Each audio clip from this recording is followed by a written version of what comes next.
اعوذ بالله من الشیطان الرجیم. بسم الله الرحمن الرحیم. دلته کې موجود مشران، د شیرپو د زیموارو مشرانو، عزتمندو، د مومانو مشرانو، ځوانانو، السلام علیکم. زه ټولو کې اول خو د خپل رخه او دلته کې موجود د ټولو مشرانو د رخه نن چې کوم عزتمند مشران مونږ سره رالل، واپس خپل کور ته رالل، خپل پاټۍ ته واپس رالل، هغوی شکریه مو ادا کومه او مبارکي مو له ورکومه او دا تسلي له ورکومه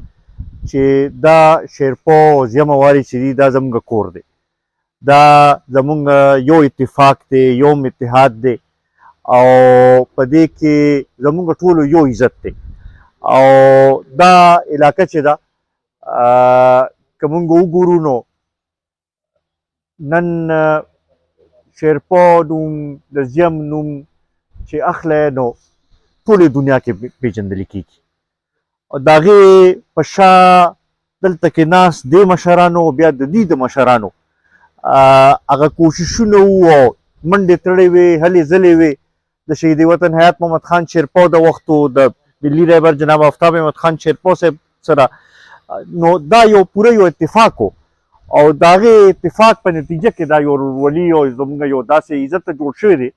چې په ټول پاکستان کې د هغې یو نوم شته او یو دغه شته. په دې کې کور کې خفګان راځي، ګیلې هم راځي، خو دا څیزونه به مونږ خپل ګیله به هم کوو، خفګان به هم کوو، خو هغه به رستو کوو او دې وخت کې به خپل د علاقې عزت ته، د خپل د کلي عزت ته، د خپل د ورورولۍ عزت ته ګورو او په دغې حوالې سره به دا سلسله مخکې بوځو به څو پورې چې د ترقۍ خبره ده، څو پورې چې د روزګار ورکولو خبره ده، نو دغه خو زموږ فرض دی چې دلته کې ترقي وشي، مونږ ټول پې ښه ښکارو، چې دلته کې یو کس ته روزګار میلو شي مونږ ټول پې ښه ښکارو. نو دا به یو بل سره به دا دغه کوو به، مرسته به کوو به او هغې کې به یو سلسله به دا مخکې به موضوع به هغه لحاظ سره. دلته کې ذکر وشو د ډګري کالج، د دې د مقابلې دې سره چې کوم نور ډګري کالج شروع شوي هغه اوسه پورې لا شروع شوي نه دي. دا هغې کې ټولو کې اول دغه شروع شو چې دې کې د دې ټول هغه فنډینګ هم یو ځای شوی، هر یو شی دغه یو ځای شوی، حالانکې د هغې یو لحاظ سره موږ ته نقصان هم راورسېد ځکه چې بل چا پې برتي وکړه او دغه پکې بل چا دغه وکړو، خو بیا موږ دا سوچ کو چې یاره یو وخت یو علاقې ته یو فایده را رسي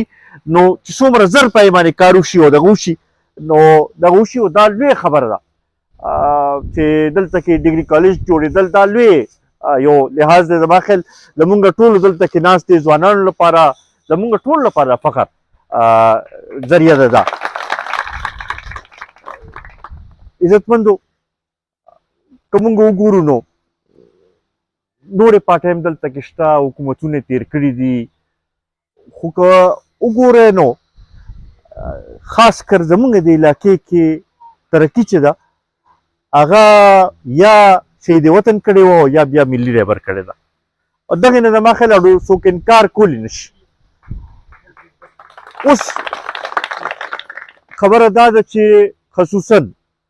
زمونږ دا ځوانان چې دي دوی په دې خبرې باندې پوهول غواړي. مشران چې دی هغوی ته پته ده او هغوی لیدلي دي، هغوی ته حالات معلوم وو. نن 30 کاله مخکې دا علاقه څنګه وه، نن 40 کاله مخکې دا علاقه څنګه وه.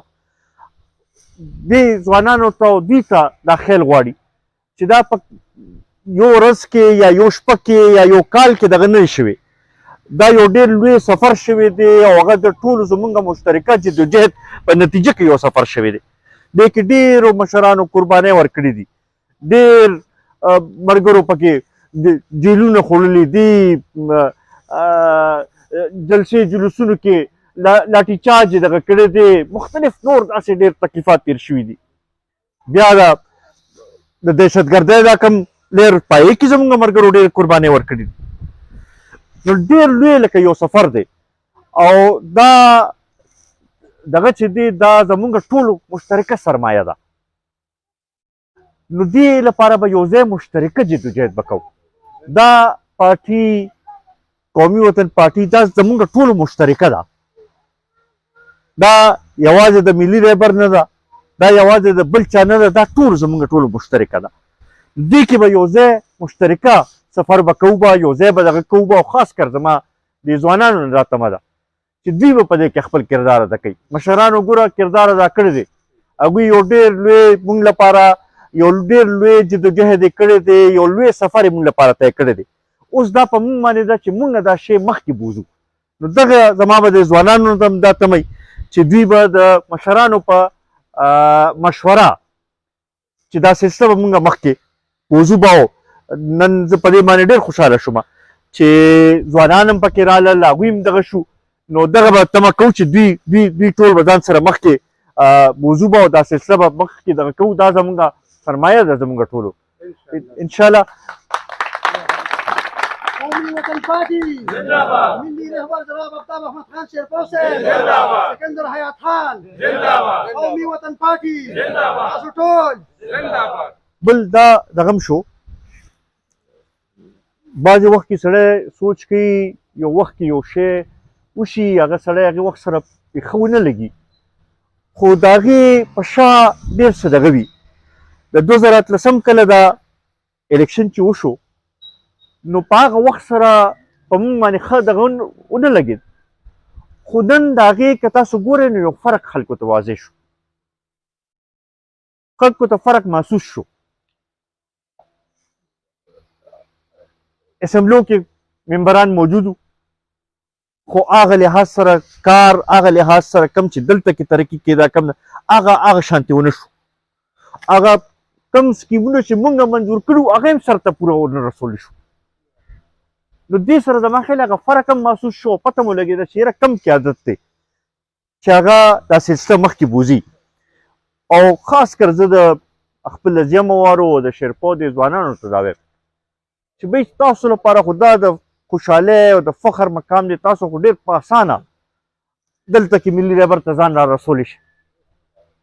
تاسو سره تعارف کولو ضرورت نشته، صرف چې خپل دغه ته اخلی تاسو هغه دغه معلوم دی ټول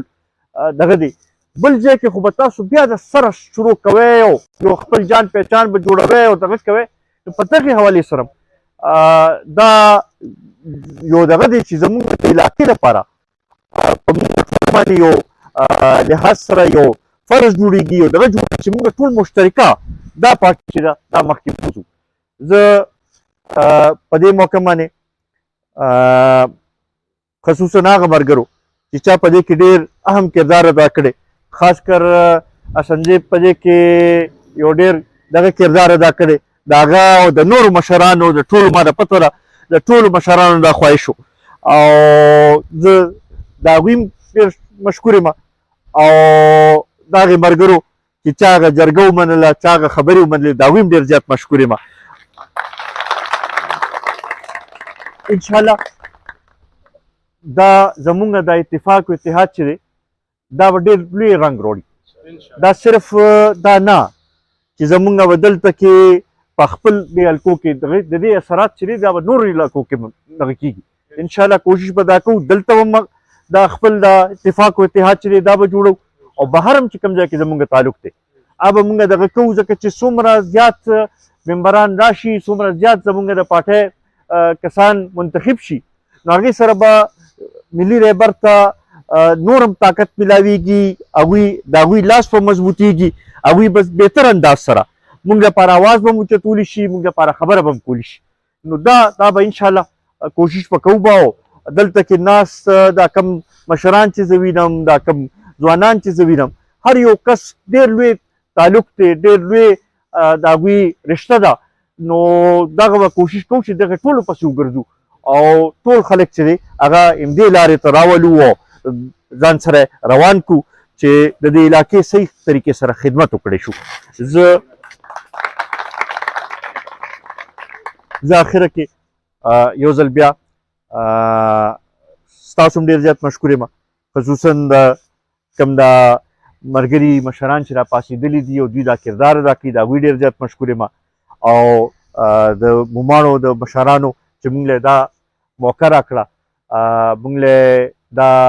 عزت راکړو چې دلته کې راشو تاسو سره مخاطب شو ان شاء الله هر وخت به ستاسو د خدمت لپاره ستاسو د مسایلو د حل لپاره حاضر یو او ان شاء الله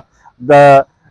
نه صرف ترقیاتي کارونه بلکې په نوکرو کې هر یو شي کې به ستاسو حصه به کوو ډېره مهرباني السلام